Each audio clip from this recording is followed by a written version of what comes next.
তো গাজায় যুদ্ধবিরতি নিয়ে ফের একবার তৈরি হয়েছে বড় রাজনৈতিক টানাপোড়েন।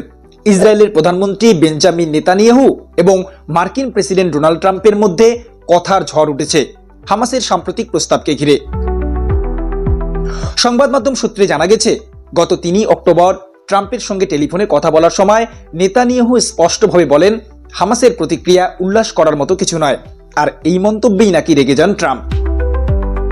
ট্রাম্প পাল্টা নেতানিয়াহুকে বলেন, আপনি সবসময় এত নেতিবাচক কেন বলেন? এটা এক ধরনের জয়, আর তাই গ্রহণ করুন। আসলে গাজায় যুদ্ধ থামাতে মরিয়া মার্কিন প্রেসিডেন্ট। সম্প্রতি তিনি একটি 20 দফা শান্তি পরিকল্পনা তুলে ধরেছেন ইসরায়েল এবং হামাসের সামনে। ইসরায়েল সেই প্রস্তাবে রাজি হলেও হামাস প্রথমে চুপ ছিল।